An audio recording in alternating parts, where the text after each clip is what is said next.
All right, guys. I guess it's just us for today, unless there's more people coming in.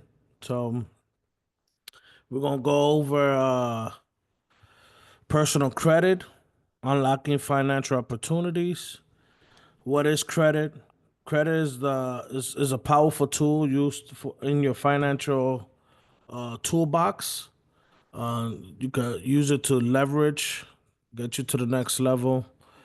It's very crucial, very important. There's nothing better than borrowing somebody else's money to make money. It unlocks potentials for home buying, financing cars, starting your own business, approval for apartments, lower deposits, lower interest rates. So pretty much, the higher your credit score, the better opportunities you have to get things even at a cheaper rate. So I don't know if you guys understand how the credit system works. So pretty much you have a credit score between 300 to 850. The higher the number, the better your credit worthiness is. The lower the number, the less chances you have of getting anything. So your credit score pretty much is a three digit number reflecting your credit worthiness of borrowing money or using money as a tool. Lenders determine how they'll lend you stuff according to your credit score. So, bad credit score being anything below 580. Then you have fair credit score between 580, 560, 570. Good credit is between 670, 740. Very good credit is 740 to 800. Excellent is 800 and above. So if you have 800 credit score, you should be in the platform where you'll be utilizing your tools, which is your credit score, to leverage your financial life. This will help you get to the next level as far as investing, property, buying assets, things of that matter. Now, why does your credit score matters? Well, your credit score acts like a gatekeeper, and like I said before, it gives you opportunities to buy houses at a lower interest rate, secure lower deposits, or even gain higher credit limits for emergency purposes. Let me see. For an example, on a 20,000 car loan, a borrower with a 750 credit score might pay 3% interest, while someone with a 580 credit score might pay 15% interest. So just because you have a higher credit score, the interest rate is even lower. So someone with a bad credit score will end up paying more over time just because that number reflects how they borrow money. So having a higher credit score is very important. You want to make sure that you want to, keep your credit score high. If you're young, you should be in the developing process, so you should be building credit. So there's two things: is either building credit or repairing your credit. That's the beautiful thing about credit, that it doesn't matter how many times you mess it up. You could start all over, fix it, start all over, whatever it may be. You always have this opportunity to fix your credit. Now, the goal is to have it fixed and then utilize these numbers to gain leverage. So, also, higher credit score also equals a faster approving point. So you'll get approved for things faster just because your credit score is higher. Excuse me. So now we're gonna go over and how to build your credit score, right? How to build it, how to improve it. Uh, First, you have to understand how the credit system works. From paying your bills on time, from having too much credit mix, using too much of your credit. So I just want to say this, that having a higher credit score, a higher credit limit is good, but some people utilize too much of the credit. Therefore, using too much of the utilization, in return, this will damage and hurt your credit for the time being. You want to maintain like a 30% of whatever your utilization is. So let's say I have $1,000 in credit. You want to be able to use $300. That's ideal. But the truth is, you want to keep it under that. You want to, if you want to build fast and you're trying to get approval and things like that, or loans, you want to keep it at a 10%. Utilizing this thing at a 10% is extremely important because it gives the bank an idea like, oh, this guy has credit but he's really not using it. So the way the banks works the way they work is they only lend money to people that have money. So if you don't have no money, they're not giving you nothing. So this is why for those that don't have money, credit is very important because you're building that what can I say? You building this image as if you have money or you know how to handle money. So this is how you gain the access to be able to start receiving money, and then when you have a large amount of money, then they look at it how you manage your money. So credit score is important because of those factors, but what's more important is your credit report, what it is that you're showing in your report. And the reason why I say that is because you could be 18 and have a 750 credit score.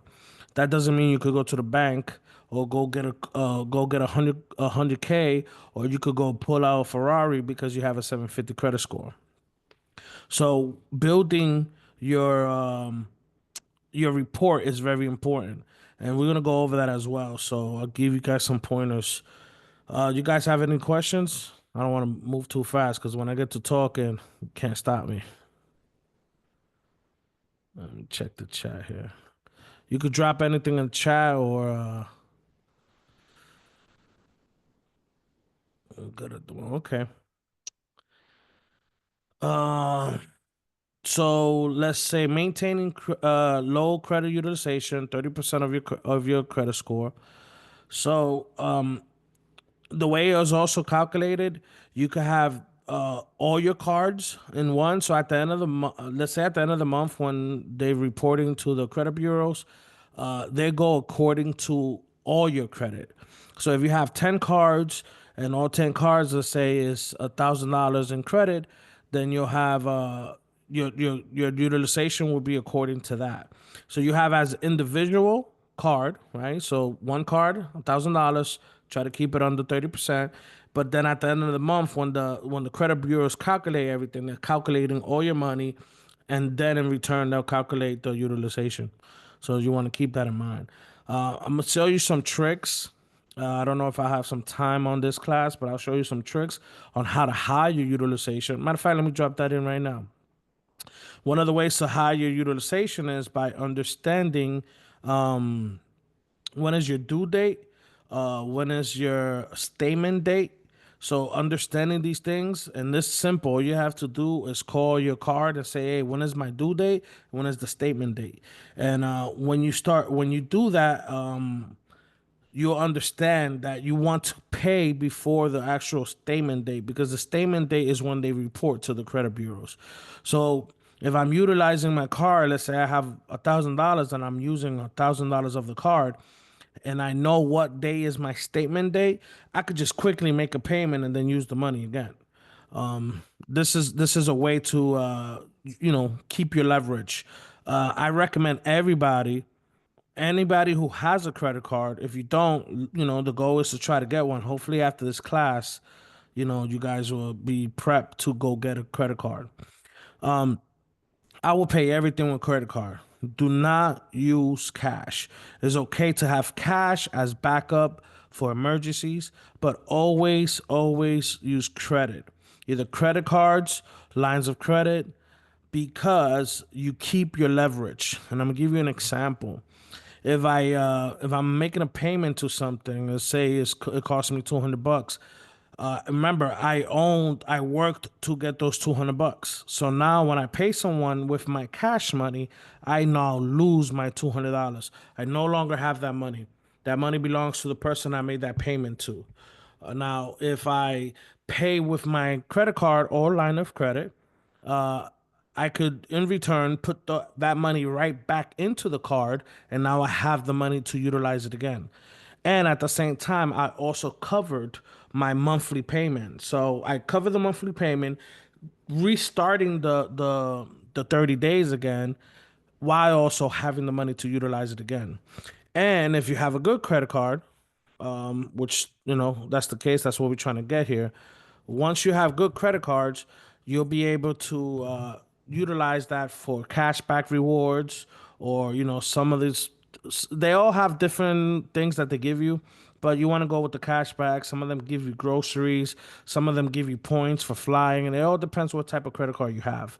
We're gonna go over that as well, so you can understand that there are different types of credit, and how to utilize all of them. Okay, building a positive credit history is so 30%. Okay, building a positive credit history. Where was I at? Keeping your credit account open to show the length of history. So the longer you have your credit cards, the better, because that equals to 15% of your credit score.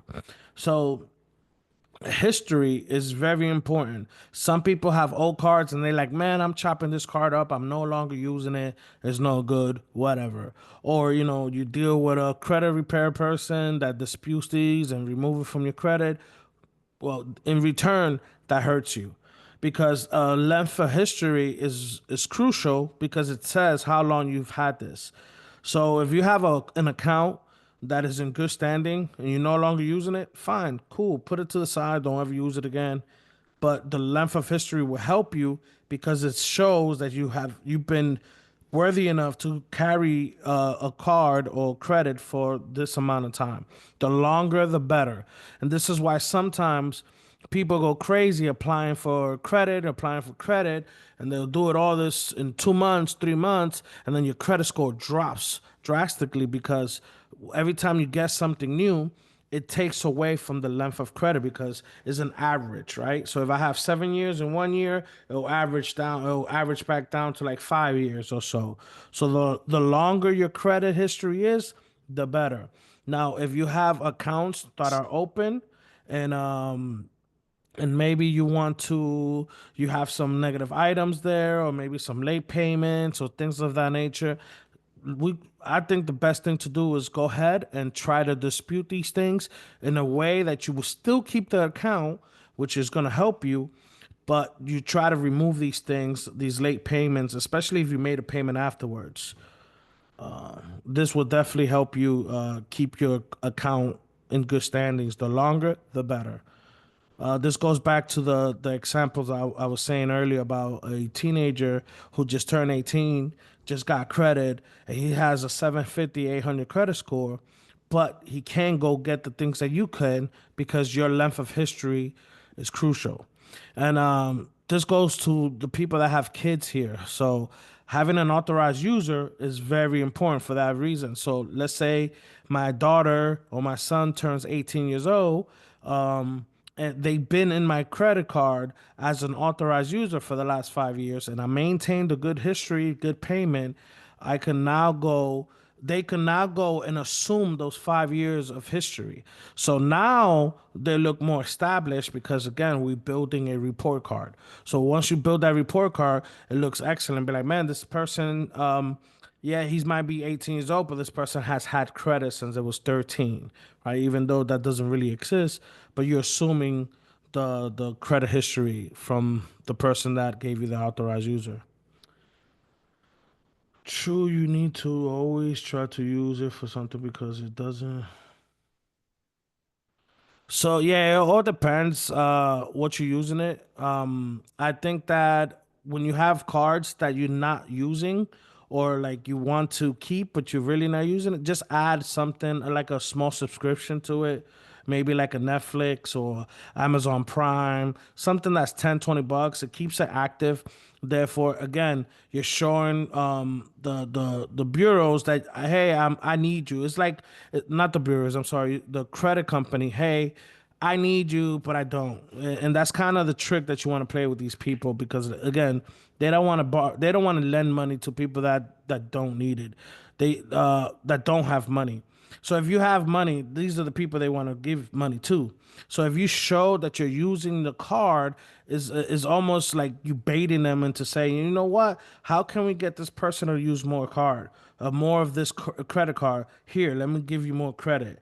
For those that do have credit cards and are in good standing, I recommend calling that bank or that credit card holder, for every 90 to 120 days and say, hey, can I get a credit increase? Get a credit increase, and therefore you start increasing until you hit that ceiling, and then you move on to another card. I recommend to get the more the merrier. So you want to be strategic when you get in these cards. So yes, utilizing the cards are good unless you don't want to be the one closing the account, and you don't want them to close the account. So if you have a little active subscription, this will help you keep the account active, and at the same time you building credit because you're showing payment history. So every time you make a payment, even if it's $7, what they see is not the dollar amount. What they see is that you did make a payment. You guys have a question? Anything to say? No? Okay. Where was I? We was talking about length of credit. Um, and actually, Thomas, the next one was using your credit cards regularly, uh, but responsibly, even if it's small purchases. So yes, this is very crucial. Diversifying your credit type. So now we're gonna go over the three credit types here, and this equals to 10% of your credit. Right. So utilization, making payment on time is the number one key. I think I missed that one. So yes, making payment on time is one of the is it is the biggest factor on your credit score.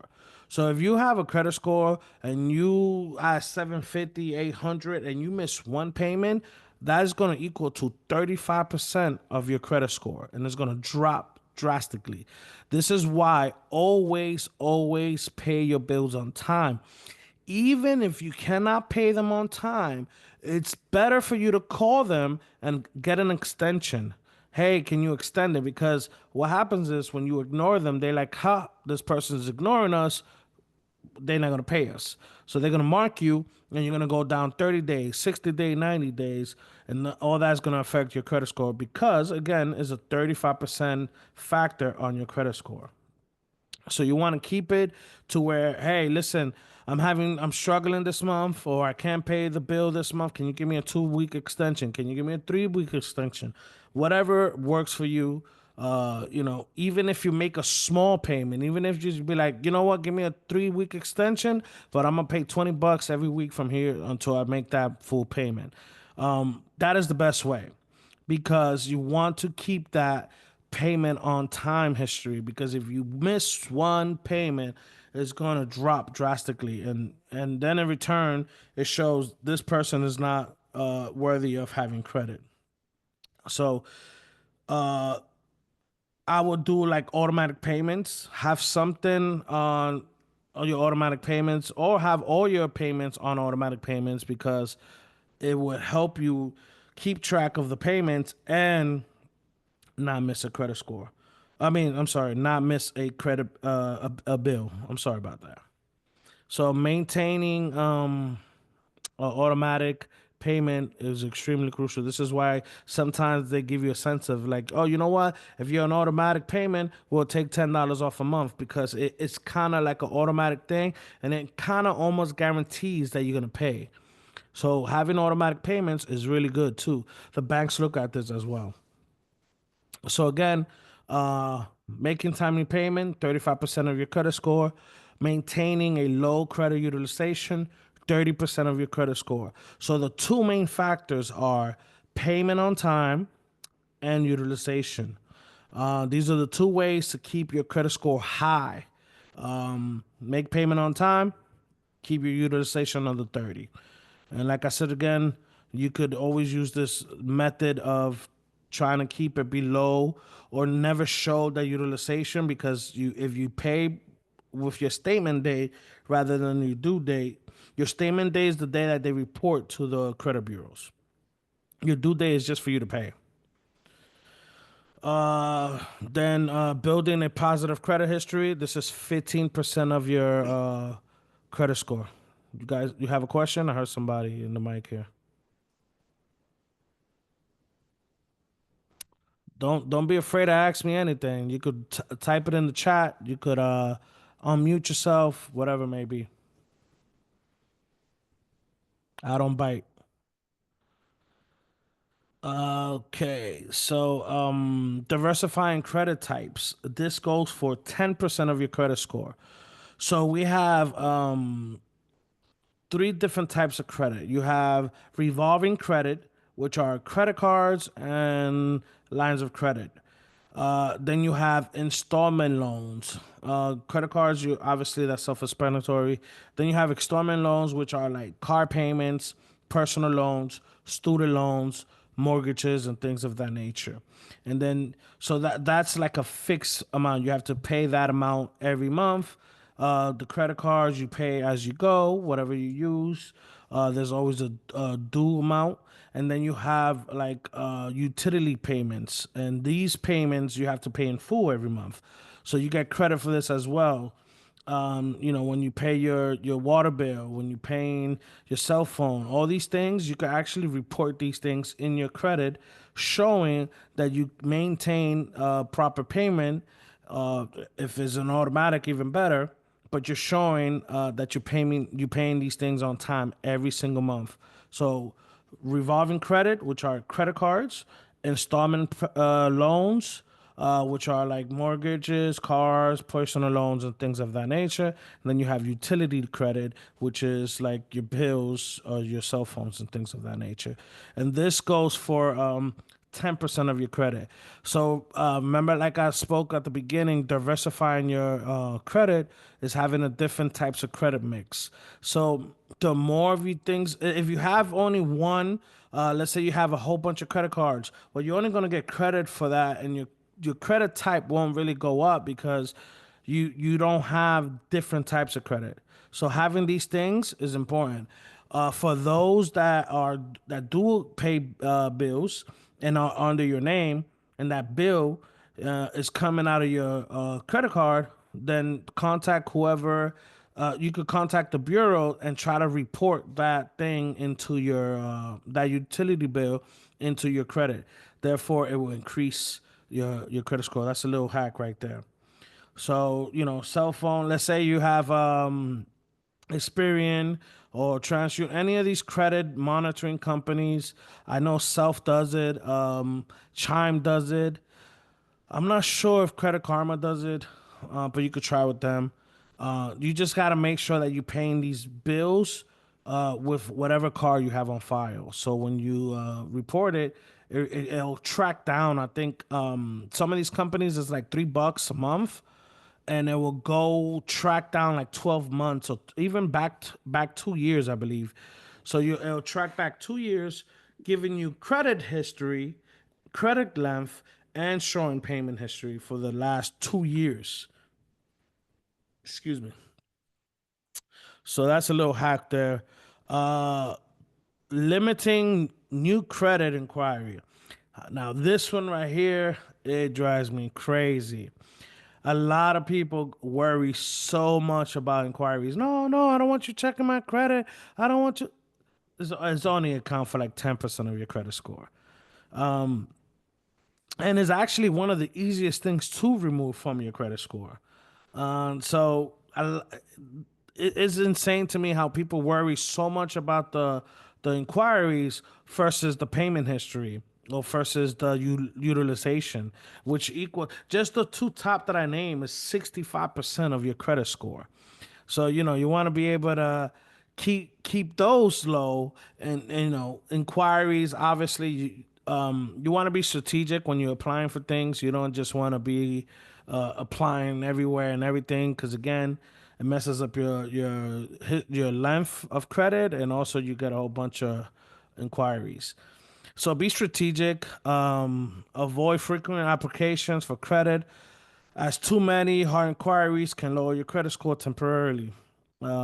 Space out credit application by at least 6 to 12 months. This goes back to your credit length. You got to be strategic.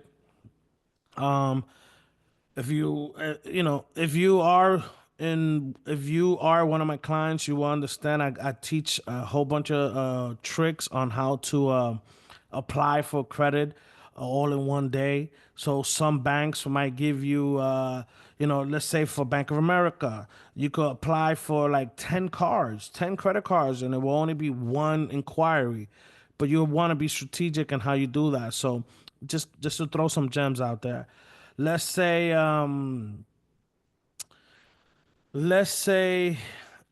know that Bank of America pulls from TransUnion, right? So my goal is to make sure that whoever my credit guy is, or the person helping me build my credit or repair my credit, which I hope is the credit juggernaut. But what you want to do is you want to know where they pull from, whatever bank you're going to. You want to know where they pull from, and then pretty much before you fill up the application, you kind of maybe want to call a few times and figure out exactly what it is that they're looking for you to be able to get approved. Because if you know exactly what they're looking for, when you go apply for these credit, you know exactly what to put. So when they go look at that credit score, right? So you got to remember they're going to look at your credit score, but they're only going to pull from one place. Right? You have three credit scores: Equifax, TransUnion, and Experience. Not all places pull from all three. Most of the places pull from one.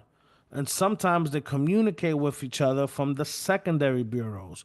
So there are also secondary bureaus like LexisNexis, Sage, NVIDIA. So there's a whole bunch of different places where they would pull from your. So pretty much the credit bureaus, the three major ones that everybody knows, which they're not really bureaus, they are actually agency, but we're gonna go over that some other time. The agencies, they will pull your credit report, but what they really doing is they getting information from a third party. And if you understand where your information is at, which is extremely crucial, right? Let's say TransUnion Experian is with LexisNexis. So LexisNexis house certain information. So certain bureaus house, let's say, your rental history or your car payment history. Over here, they'll guard. They'll be watching for your telephones, cell phone payments, and things like that. So if you know exactly who's housing your information, your job is to make sure that they're not communicating with them. So this is a form of disputing. So just in case you guys ever want to dispute your own credit, if you're not working with the credit juggernaut, you want to make sure you go to the secondary bureaus, you freeze your accounts, then you go to the bureau, which is one of the three, whoever that you choose, whoever works with that bureau, with that secondary bureau that you're disputing with, you freeze your secondary bureau, then you go to them, TransUnion, and say, hey, can you validate this credit? Can you validate this collection? Can you validate this derogatory? So when they go to check, okay, yeah, we're gonna go make sure that this is yours. They're gonna go to the secondary bureau, and then they're gonna realize, oh man, the information is frozen. We can't get it back. So they're gonna automatically delete it because they have like 30 days, 45 days to answer you. And when they go and check that they don't have this information, they're gonna be like, okay, we can't validate the information. Sometimes, obviously, they cheat. Look what's happening with Experience right now. They've been avoiding everybody dispute letters, and now they're getting sued. So, and I recommend anybody who has credit issues right now is the perfect time to dispute anything on your credit because all these companies are being sued at the moment. So right now it makes it easier for you to say, "Hey, look, they've been ignoring me as well. I've been sending disputes, but they're not validating it. I've been sending this, but they're not confirming what I send. They're not showing me this. They're not doing that." and obviously you use some of the U.S. codes, and it should simply be removed. And the what you do want to find is inaccuracy within your credit scores, or your credit reports. I'm sorry. So, which we will go over that as well. So yes, avoid applying for a whole bunch of applications. When you do, make sure it's strategic. Remember, you're working hard to get to a certain level. Your job is to gain leverage. Once you have that leverage, your job is to then continue to level up and use it. How was you disputing okay, so Ron had a question here. I was disputing and getting things removed, and they came back. So when they remove them, how was you disputing them, with manual letters, or like was you just doing Credit Karma and things of that nature? Or was you also filing for like identity theft? Because sometimes what happens is they kind of remove things and they come back when they start validating things. So what you want to do is you want to dispute, make sure you're writing letters to them. They're supposed to reply to these letters. When they reply to these letters, let's say they remove something from TransUnion, you will use that same letter showing, look, why? Because your Fair Credit Report Act says that must be uh, all information must be 100% accurate across all bureaus. So across the board, all the information has to be the same. The minute the information is no longer the same, then there's an inaccuracy in that report. And then you want to utilize that. What I would do is, I'm not sure what you're doing, so I can't give you a full answer. But what I would do is I would go into the credit report, and this is why the next step, which we're going to go over now, you have to have a credit monitoring system. You get this credit monitoring system, you pull your report every so often, you look at it. When you find an inaccuracy, I will print that same report. I will highlight and circle. Look, this one says my date open was November 11th, but this one says my date open was January 10th. So then you'll be like, well, you can't open the same account in 2 different days. So that's an inaccuracy. And you'll be able to dispute it much easier and much greater. Also, when you're disputing, you want to be able to use laws and cases. Some laws, the same laws that they use to keep you in the loop is the same laws that you could use to fight them. So yes, the Fair Credit Report Act is your friend. If you could read that book or read those laws, it's gonna be A1 plus for you, because it's gonna start making sense, and you're gonna start removing and knocking things off your credit report. The first things you want to do is knock these things off. Once you start knocking these things off, then you start building credit. You want to have at least 10 to 14 open accounts. You want to have about one or two inquiries, and you want to have potentially a mix of different credit. The length of your credit is important. So if you don't have credit, you would try to find someone with a authorized user. Now, if you have too many authorized users, this also hurts you.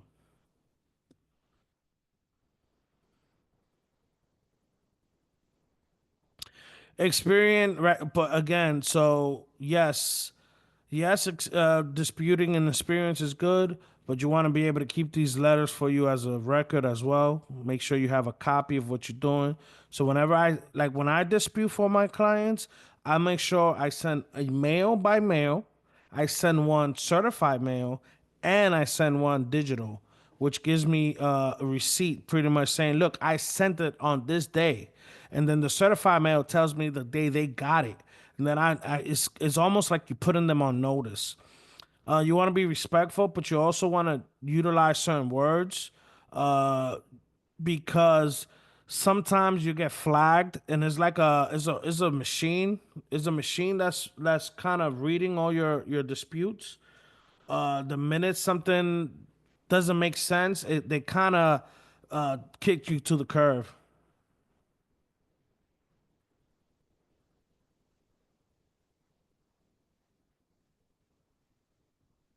Yeah, yeah, you can always DM me. Not, man. This is what we're here for. The more questions, the better, man. Because just like you have questions, other people have questions. But the more questions you ask, it kind of builds confidence where everybody will start asking more questions. Uh, and you know, I try to answer them at a general standpoint so everyone can understand. So the more questions, the better, man. Don't be afraid. I welcome the questions. I appreciate Ron and Thomas. I see you guys. I appreciate you. You know, this gives people feedback. The ones in the background who, you know, they still trying to build confidence to ask the proper questions. But yes, you want to make sure that you kind of write so like I'm gonna give you an example of my letters. When I write my letters, I like to make sure that I write you know, statutes, laws, and stuff like that. You want to speak on litigation. You want to first speak on validating the account. Hey, can you validate this? uh, Let me give you an example. When debt collectors are calling you, the first thing they do is, "Hey, am I speaking with the credit juggernaut?" Why? Because as soon as you answer them, you are automatically validating that, oh yeah, this is your account, right? So this is why this is a way that I answer, and I answer this to everyone, right? When someone calls me and they don't know who they're talking to, I always say, "Oh, is this such and such speaking?" And I always say, "May I ask who's speaking? Who would you like to speak with?" Right? I never say, "Yes, this is him." I say, "Who would you like to speak with?" And when they say the name, I say, "What's this regarding?" Right? And then I'm able to answer yes or no if I want to talk, if I'm not, whatever. So then I'll, you know, I'll if it's collections, then one thing to do with collection is don't avoid them. Pick it up, answer it. If there's collections, say, "Hey, listen, I want to uh, be completely removed from your phone call list, and I would like for you guys to contact me by mail," right? Because this goes back to what I was saying. When you're disputing, you want to have everything on paper. You want to be able to put them on notice, right? They write they when they write it on paper, you'll be able to see exactly what it is that you're trying to what they trying to get from you. But not only that, it's easier for them to send you a mail, right, from a third party. For So let me give you an example. Let's say you did business with T-Mobile, and for some reason you fell on hard time, you could no longer pay it, and you moved on. You went to Verizon, whatever it may be. Now T-Mobile technically doesn't lose this because what they do is they report it as a loss at the end of the year and they tax us, right? Boom. The taxes, it was a tax write-off for them. This is why they are able to sell the contracts, right? These collection agencies, they will buy penny on the dollars the contracts and then they will try to sell it to you, right? This is why they try to maximize the payment because they bought it for penny on the dollars. In reality, you never signed an agreement with these people. You never did business with these people. Your relationship has nothing to do with them. It was all with T-Mobile, but T-Mobile handled it in their own way. So, and by them sending you mail, now what you could do is verify first if this is a proper collection agency that is actually able to collect debts in your state. One, you go to the CBP and you'll be able to check what agency is authorized to collect collections in your state. 90% of the time, these people are not authorized to collect that. So that's even easier, right? Then you'll be able to dispute it even faster because you send them a letter saying, "Hey, look, you're not even on the list to collect collections. So who are you?" And then you could write them a dispute saying to remove it. You demanding them to remove it, and then you say why. "Hey, look, this is affecting my personal life, blah blah blah blah, whatever it may be." And then you'll write to the actual collection bureau, which is the one that regulates them. You'll write them a letter, say, "Hey, can you go over them?" Which is the ones that's suing the credit bureaus right now.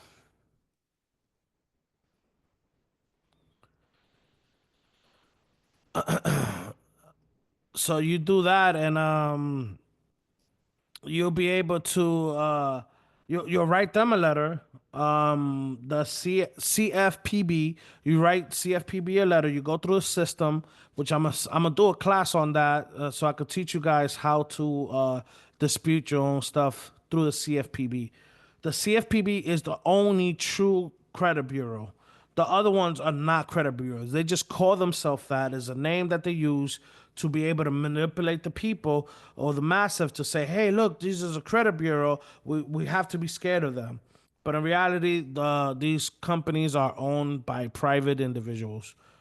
So the only true credit bureau is the CFPB, Consumer Financial Protection Bureau. And these are the people who you complain to when they are not responding to your letters or your arguments or your disputes and things of that nature. Right? So you want to be able to have all your like your ducks lined up to be able to kind of fight against them, right? Because these people go through it every day. So if you properly equip, you say the right words, right? You using cases, you using laws, right? You asking for validation, verification. Show me my signature on the contract that I have with you. Show me what date that I opened this stuff. And again, having a credit monitoring is very important. If you don't have one, you could go out on Discord, go to my bio. You'll see my credit monitoring link, which I'm offering a $1 7-day trial, and then it's $24 a month after that.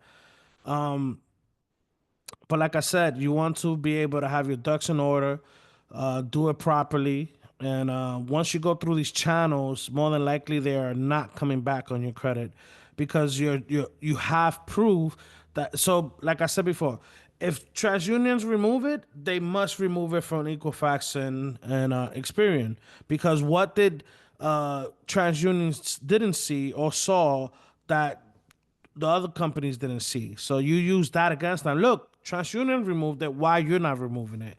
Again, if they don't remove it within that 30 to 45 days, file a complaint against, with the CFPB, and that's it. And then you move on from there. You show proof that you already tried to dispute it. You show them the letters of dispute, man, and they'll help you. They're your friends. Trust me. They and then you file litigation. This is another class that I'll go over where you could actually sue these companies for defamation of character. Because remember, they messing up your credit. You won't be able to get hired in certain places. You won't be able to get certain cars. You won't be able to get certain apartments or homes, things of that nature. So all this affects you, and you want to be able to make sure that you're good before you apply for these things. And if you can get good and they're the reasons you can't, then hey, look, we're gonna sue. Look, like I said, Experian is getting sued for like $45 million right now because of this, these lawsuits against them violating people's rights. Remember, this is your right. The Fair Credit Report Act is for you, right? And what they want you to have is 100 for them to report on your credit score or your credit report. It must be 100% verifiable and 100% true across the board. So having different dates, having different opening dates, having different payments, right? Let's say TransUnion says I owe them 700, Equifax says I owe them 550, and Experian says I owe them 650. Well, these are three credit bureaus. Which one of them is accurate, right? So because they are all inaccurate, because is not 100% right across the board, then they must remove it. And again, we'll go over some other classes in the near future that shows that pretty much whatever's in your credit report is because you want it to be there. You, the one that's supposed to determine what goes on and off of your credit score.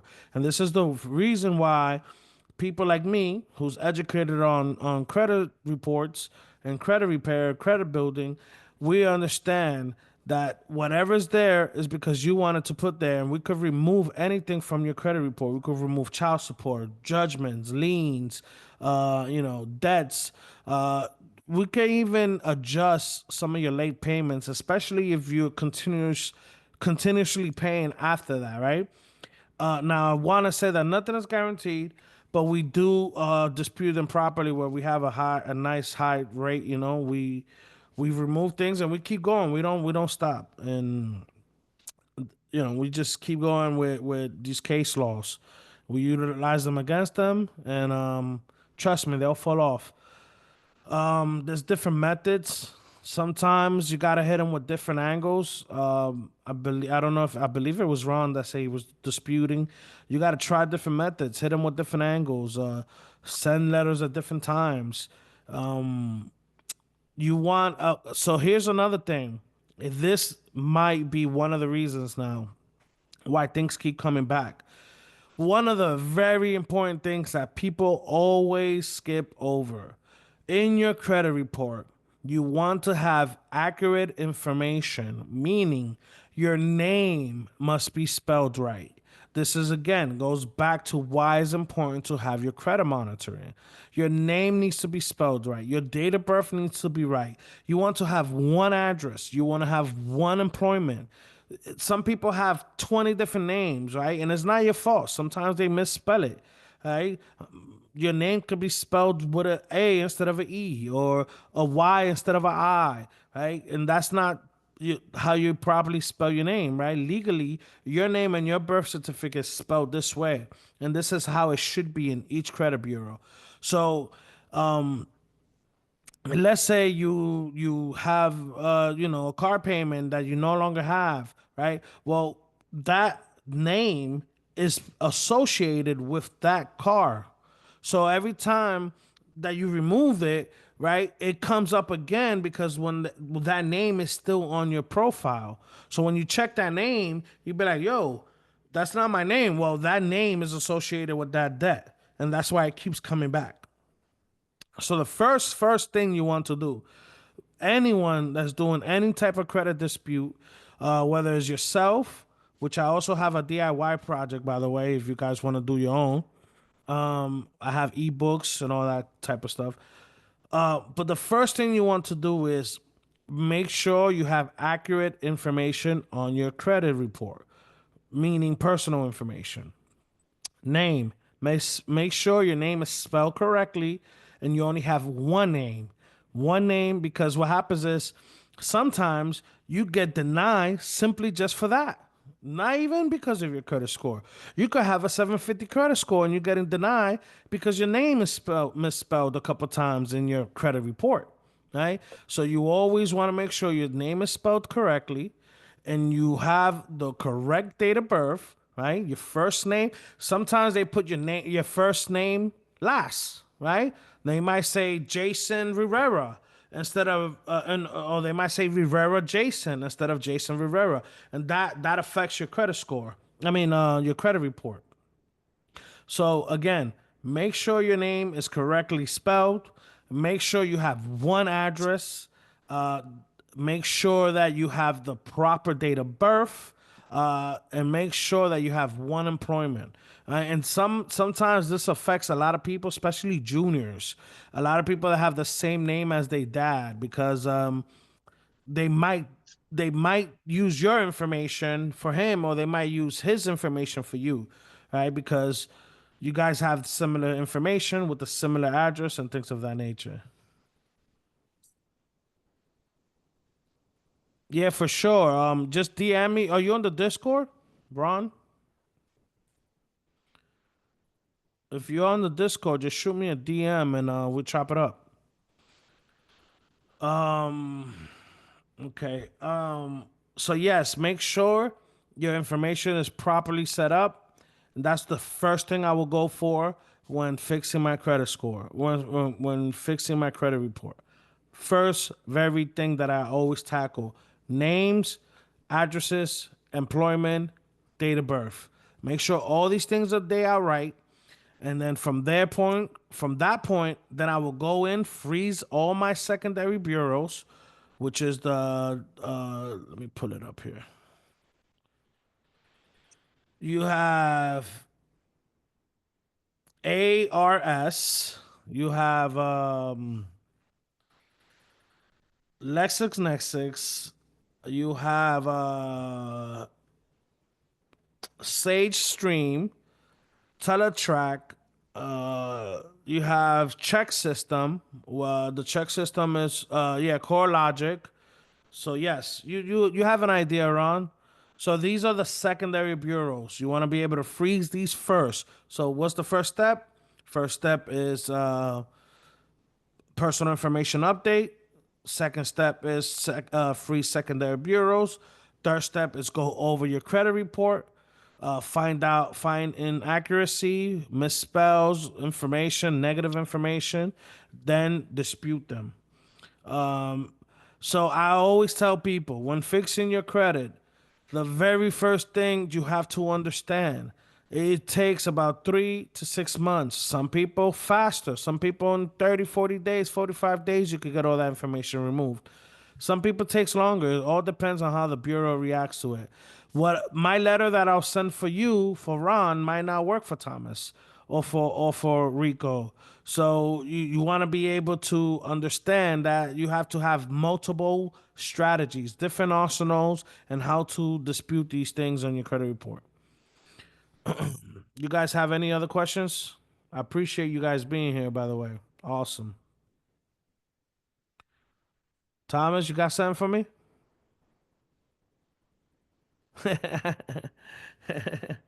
I appreciate you guys. No, no, I don't. Because it was going to take me too long. No, but you're doing a great job. That's all I was thinking. I Don't love just the financial, the credit thing. So that's why I'm here. So yeah, yes, you're doing don't an worry excellent about job. taking it too long. Just act like nobody's here. It's just you and I. Okay. So if you have a question, I don't mind answering it. Thank you. Yes, yes. So yes, when disputing, what's the most effective method?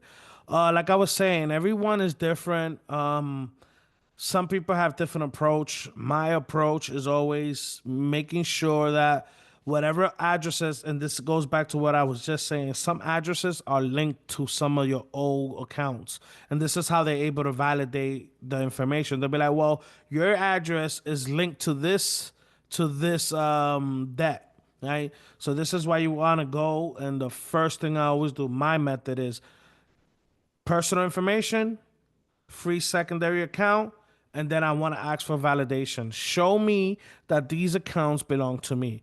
I'm not denying or confirming that these accounts are mine, but show me that they do. You have to prove to me that these accounts belong to me. And if when and sometimes actually about 80% of my time, my things are getting deleted because they can't even verify it because we already froze the secondary bureaus. So when they go to try to validate this account, they're gonna be like, oh man, we're not getting no information back, right? So when they remember the reasons for the letterings is to put them on notice. Hey, listen, you have 30 days to reply to this. You have 45 days to answer me this. If you don't remove this within the next 30 days, I am complaining to the CFPB. Right? They don't want them to be complained because these are the people that actually regulates them, right? And the more complaints they have, they're going to build a case against them. And exactly what's happening now, where they get sued, they will have to pay millions, sometimes billions of dollars to a whole bunch of families, and then they still have to remove them. So that is my method.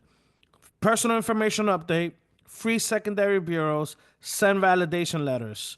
609 letters. You send the 609 letters, please. Let me put up one of my 609 letters here.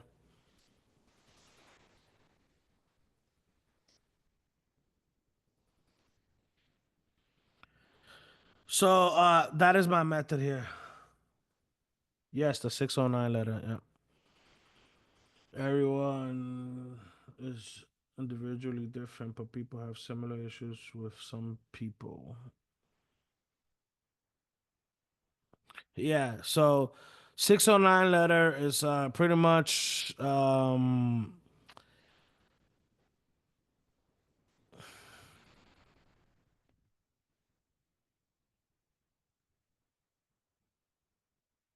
so a 609 letter is pretty much that. Exactly what I'm saying is a letter that is you're requesting a copy of your credit report, verify the accuracy and completeness of this information on your report.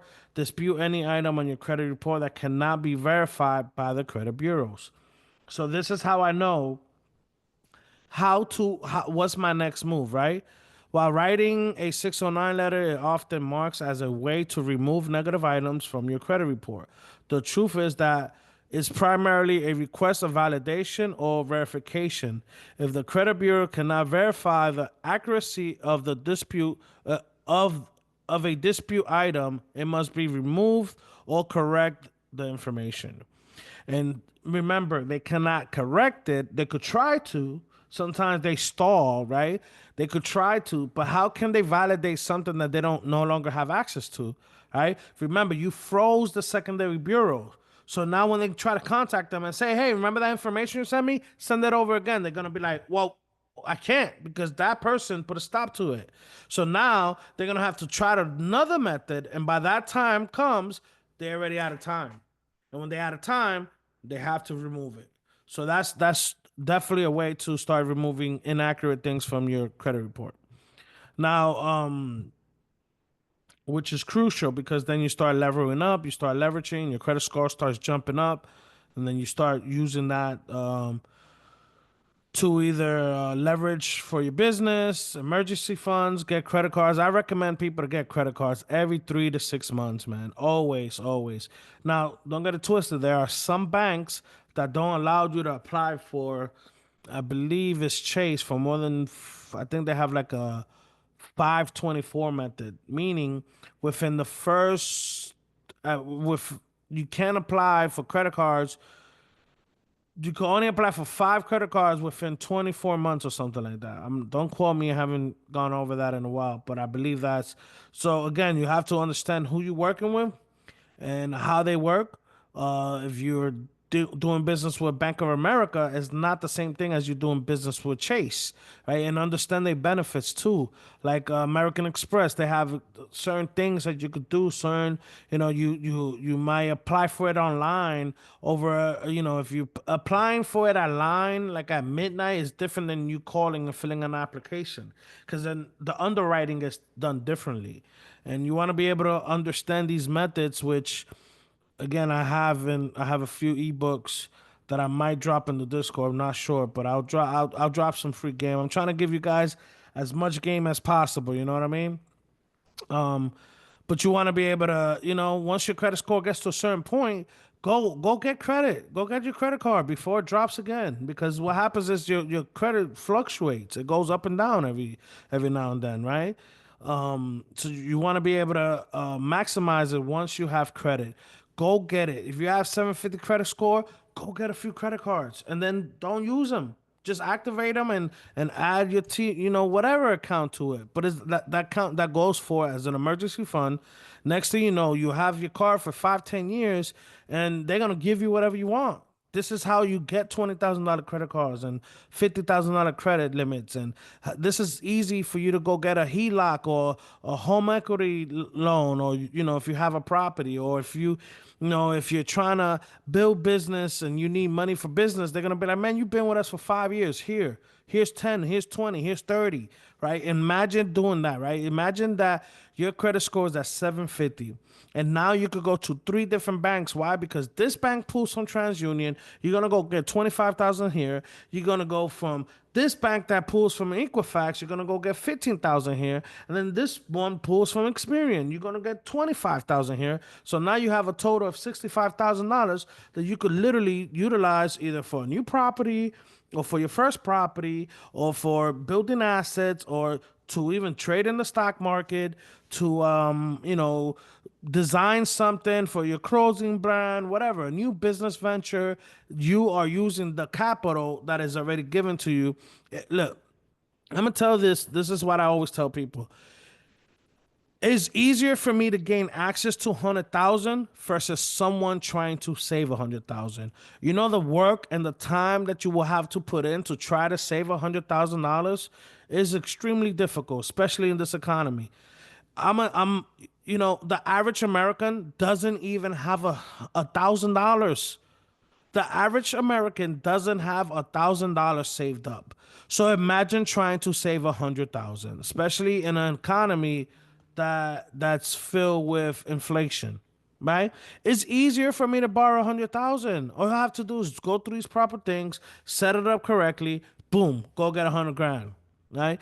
And again, like I mentioned before, you don't have to get 100 grand from one bank, right? The goal is to get 100 grand, but you don't have to necessarily get this from one bank. You could go to multiple banks. You could go to this bank, go to this bank, go to this bank, right? And like I mentioned before, I understand the benefits they have. What do they have for me that is gonna make me want to apply with Bank of America? Well, Bank of America allows you to apply for 4 credit cards with one application. So let's say you get 10,000, 10,000, 10,000, 10,000. That's 40 grand with one application, one hard inquiry, right? That's why what I mentioned at the very beginning. You want to be able to apply for things strategically. You don't just want to randomly be like, hey, excuse me, guys. You don't want to go into, Banana Republic and then say, hey, would you like to apply for a credit card because you get 15% off?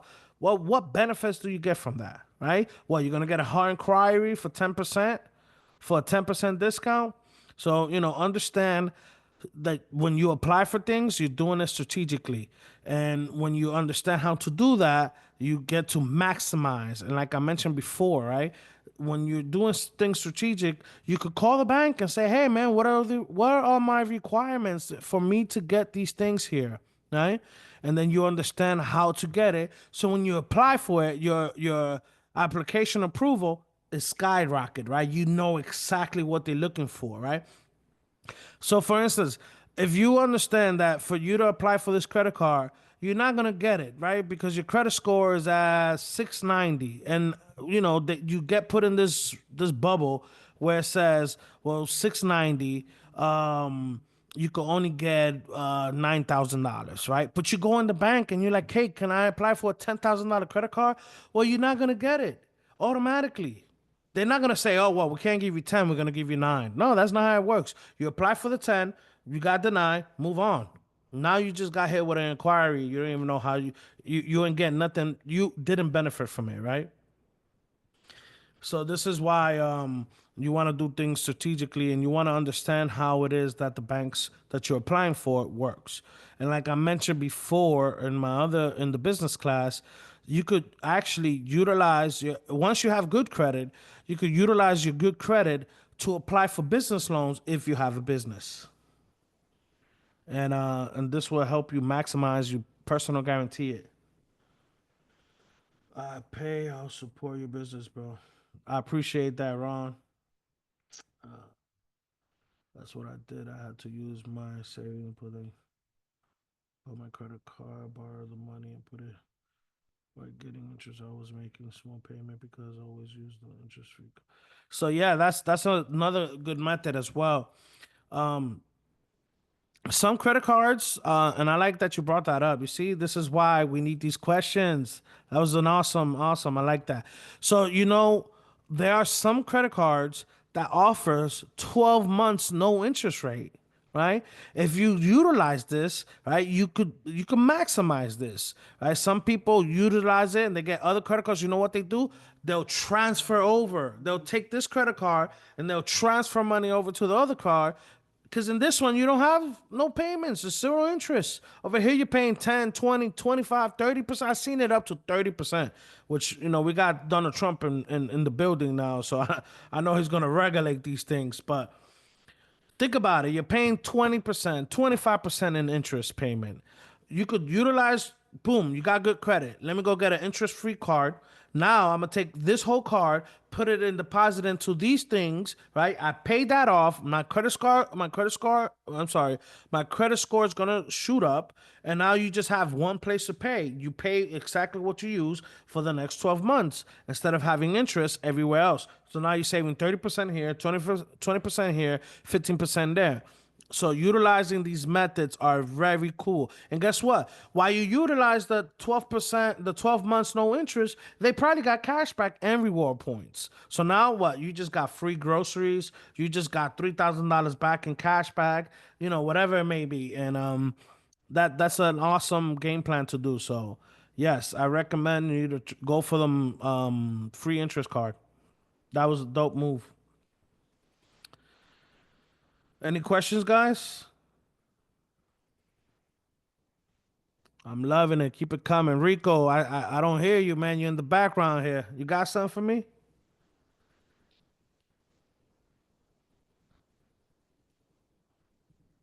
Utilizing these methods, once you start understanding your credit and how, I wish somebody would have taught me this when I was a kid. I took my first credit cards and I blew them all up. I was 25, still blowing my credit cards. I was 30, still blowing my credit cards, buying TVs and stuff like that. All right. Yes, that's an awesome bank. That's a union. Credit unions are extremely dope banks because they kind of have their own credit system within themselves. So they are like a relationship based bank. Navy Federal Trusts, McCoy, they're going to offer you the best interest for home and car buying, things of that nature, even loans. So, yes, dope banks. You want to be so like I was saying, once you start educating yourself, you start understanding how the system works. You utilize some of the system to be able to maximize yourself. One of my mentors, which I studied a lot with him 500. I haven't. This man has not spent his own money in like 10 years. Right, everything he buys is from cashback. He gets reward. He uses. They give him lines everywhere, marketing line, money to use over here, money to use everywhere, because he understands the system. He understands how to build and how to utilize the system. Once you know these things, you understand. You're not doing nothing different. All you doing is shifting your focus and putting it through here first. You know what I mean? Yeah, man, he's fun. He's a funny guy, man. But I started with him from the very beginning, man. When he was charging like 5, 6 grand for the courses, and here I am now. I'm over here teaching some of the things he's taught me.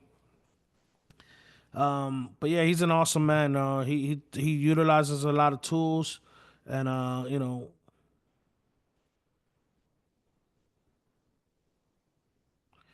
yes, yes. Another thing, I'm gonna give you guys a free game real quick.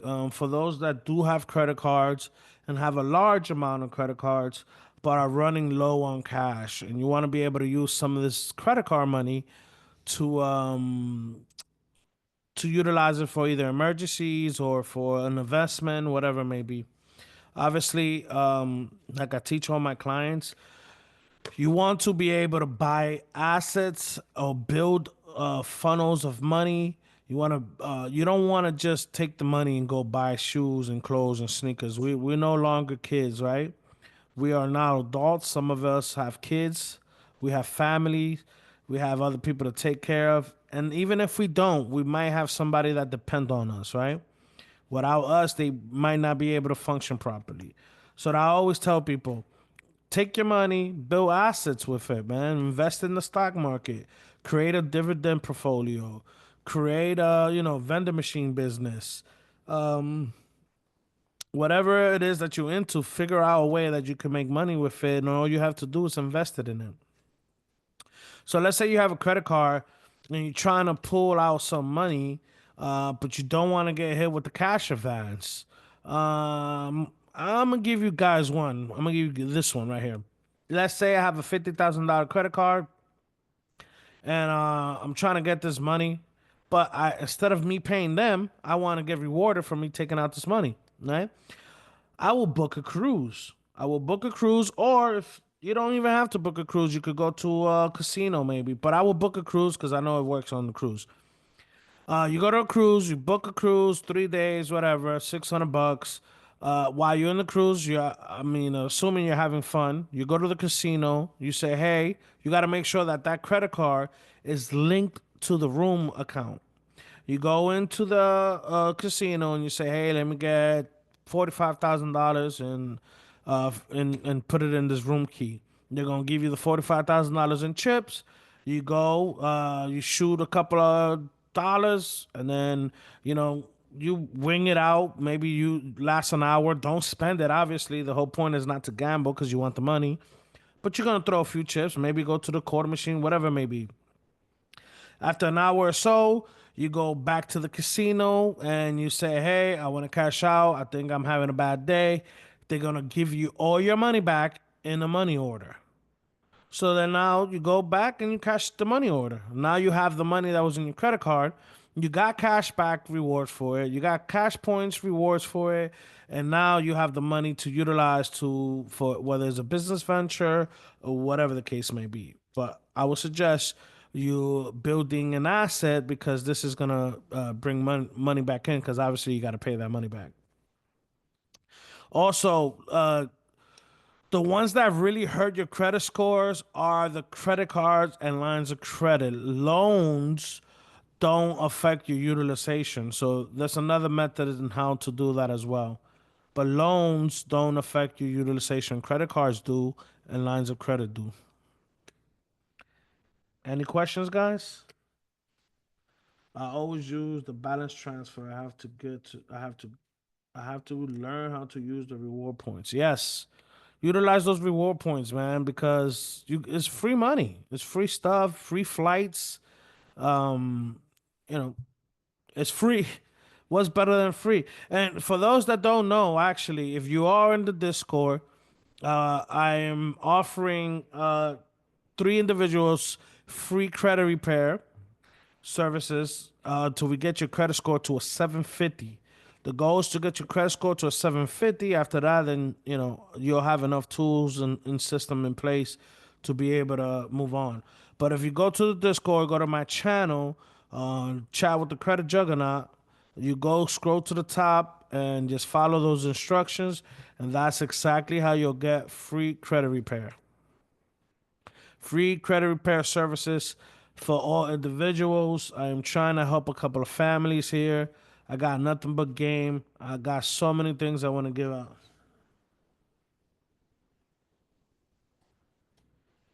Um, I feel you on that. I believe that's one of the reasons why I haven't seen a lot of activity because of social media stuff. I'm gonna figure out another method. Ron, if you want to go ahead and if you join, a matter of fact, anybody in this class right now, if you join the $1 7 day free trial on the credit monitoring, send me a picture of it. I'll give you guys free credit repair services. And if you do have good credit already, that don't mean nothing. I'll teach you how to build on that, right? Because you could have good credit is what you know is what you do with what you know, right? What you doing with what I got? Okay. Are you using the monitoring now? You got or you had? Because I read like you got it now. Is somebody fixing your credit repair? I mean, is somebody fixing your credit?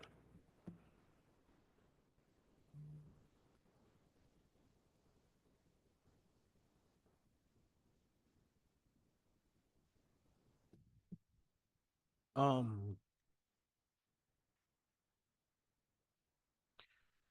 we could like I said, Ron, DM me now, right? You could DM me so I can have your information because I don't want you to get lost in my DMs. I get tons of it. But if you DM me now, I'll have your information, and I could just I could shoot you some information on what to do, or how we could go about it.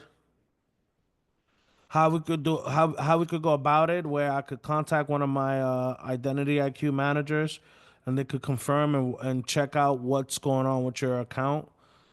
If somebody else is doing your credit repair, I recommend you stick with them because I don't want them to. I don't know what they're doing. But if they no longer doing your credit repair, we could get you transfer over to my account and we could begin the process. And I'll show you some love, man. I'll give you guys a couple of months of free credit repair. And for those that already have good credit, uh, we could uh, we could teach you how to leverage that credit and boost your stuff up and take you guys to the next level. because it's like I said before, it's what you're doing with what you got, right? Like I know people that have 800 credit score, they're not doing anything. They just have good credit. Okay, you got good credit. What are you doing with that? Like, how you building generational wealth? How you building legacy? How you could have an 800 credit score, but you're still working a 9 to 5. What are you doing about it? Right? And then you're complaining like, hey, what's my next move? Right? What's my next move? Oh man, I don't want to mess up my credit. Well, you're still working a 9 to 5, so that's not gonna get you nowhere. You got to start using this credit to build financial wealth, whether it's to take some money out and help you propel in your stock investments, whether it's to take some money out and build a dividends portfolio, or whether it's to take out and build businesses, or maybe stash, or maybe get higher credit limits for emergency purposes, right? You want to get a credit line. Credit cards is the beginning stage, but you want to get a credit line because credit lines allows you to play. Let's say I have $100,000 in a credit line, and I only use $1,000, where I'm only paying on $1,000 rather than the whole amount of money that I'm using. Versus a credit card, you're paying a fixed loan. It's like a fixed payment, a fixed interest. So you want to be able to build this portfolio to the point that you have line of credit, because line of credit is used for you can even pay your rent with a line of credit, right? You pay your rent, right? And this I'm gonna teach a class on this as well. Velocity banking. This goes back to what I said from the beginning. Let's say your rent is 1,500. You pay your rent with the line of credit. Here you go, and now you take the $1,500 and you put it back into your credit account, your line of credit. And now you have it again. And now it shows. Excuse me. And now it shows payment history is going to increase dramatically because you're using it for everything. And once you use so many payments, you let's say you're supposed to have one payment a month, right? Because that's what we all do, right? But you're making 10, 15 payments a month. They're gonna be like, man, this guy has so many payments. It's giving more. Let's give him more money. The more money, the better, right? Because you can utilize it for different things. Now, you could have a line of credit that doesn't necessarily mean, or credit cards that doesn't necessarily mean you have to use it. It could be there for emergency purposes. It could be there for backup. It could be there for in case you something happens to your car, you have the funds to fix it. Something happens to your home, AC broke, you have the funds to fix it. Right? This is what the system is designed for. That's what the line of credits are for. Is to build is to have something for emergencies. But instead of having the money sitting there waiting, you could put it to work, right? You're using other people's money, putting it to work. You build something, so when your AC works, when your AC gets damaged, it's okay. You have enough funds to fix it. Your car breaks down. Oh, it's okay. I have enough funds to fix it. I haven't until you get to this point where you build enough passive income to say, you know what? I think I could take my businesses or my assets to the next level. Let me stop trading in my time for dollars. And this is when you slowly let go of your job, right? You let go of your job, you kind of take your job, turn it into a part-time, right? And then you slowly let go. Boom, I no longer need my job. I'm no longer plugged into the system. I can now do what I got to do to move on to the next level. And now you start focusing on your businesses, right? Because you have money coming in. You have money paying your bills. You have money paying your rent. You have money paying your car payments, right? And now you just keep leveling up. And every 6 to 9 months, you call in. I mean, every 90 days, hey, I need a credit increase. What can I do? What do I have to do to get a credit increase? And this is how you build that generational wealth, and you start building leverage. The bigger the leverage, the better it is, right? You guys have anything to say here? Any questions? Today was a short. It was normally we have a whole bunch of people, but I guess it's Monday. I guess everybody taking a break or barbecuing for Martin Luther King's Day, or out here celebrating Donald Trump. You guys have any other questions?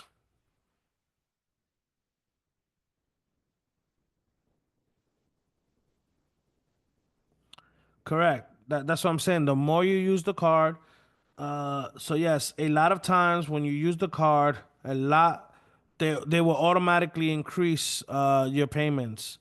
But it also depends who you have credit with, because like Capital One, they're not doing nothing. You know what I mean? They're gonna keep you at that flat rate, $1,000 all the time, $2,000 the max.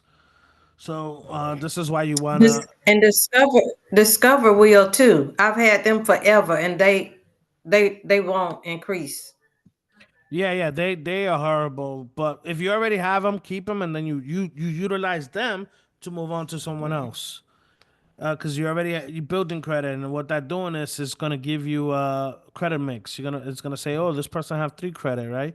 And remember, like I said, you might have $1,000 in one, but then you have 1,000 here, 1,000 here, 1,000 here, 1,000 here, and then when they check your credit report, it's gonna say, well, this person has $5,000 in credit.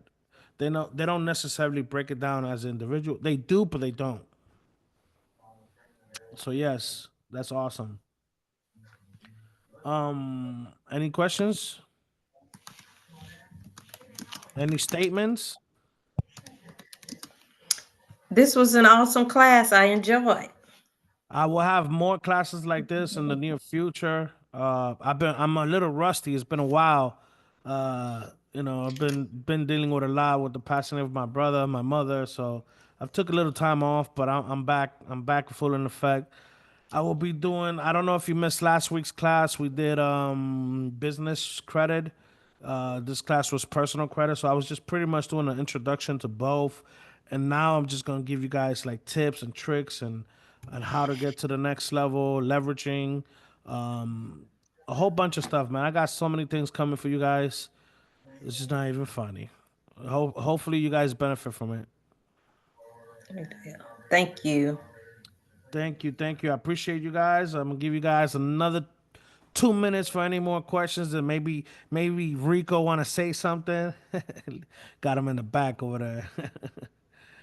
Ron, I appreciate you. You guys had awesome questions. You guys engaging was amazing. I love the more you guys engage, the easier it is for me to teach, because I kind of like to freestyle according to what you guys are asking. It makes it easier for me to answer questions. So I really, really appreciate you guys. And thank you, Ron. I see that. Appreciate you.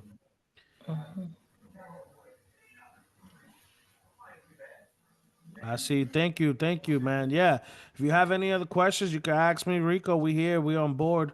I'm here to show some love, drop some gems and jewels, and hopefully take everybody to the next level. My goal with this Discord is to be able to get you guys free financial literacy, and then pretty much pass the torch over to Moody, where you guys have funds now. So it's like, okay, Moody's gonna teach you how to trade. He's gonna teach you how to take your money to the next level in the stock market, in the crypto market, in the future market, building dividends portfolios and things of that nature. So, yes, I have so many things to teach you guys. You guys tune in. Hit me up on the DMs. Don't be afraid to chat with me on my Discord. Hit me up, chat with the credit juggernaut. I'll be posting things on funding. I think that's what I'm gonna do next class is how to get funded. Do business credit, personal credit, and take you guys to the next level. So if you guys are all done, no more questions. Like I said, what I would ask from you guys is to go on the Discord, free chat, drop and show some love there. Let everybody know what they missed out on. We here. I truly appreciate you guys. I will be posting this on in the link in the Zoom link so you guys could see it in recording. Yeah, and you guys could always go back and, if you guys need any other questions. And like I said before, you guys could just write down whatever questions, 10 questions, 20 questions, it don't matter. You write them down, you ask me, or you could just DM me, like I said. Rico, Ron, Thomas, I appreciate you guys. You guys was lovely. The rest of the people that were here, that were in and out. I seen a few of them coming in, leaving. I appreciate you guys. Thank you for coming. Till the Okay. next time, we'll be setting one up probably Friday. So I'll probably be doing another class on Friday. Appreciate Okay. it. All right. Thank you so much. God You're bless you. welcome. Bless you.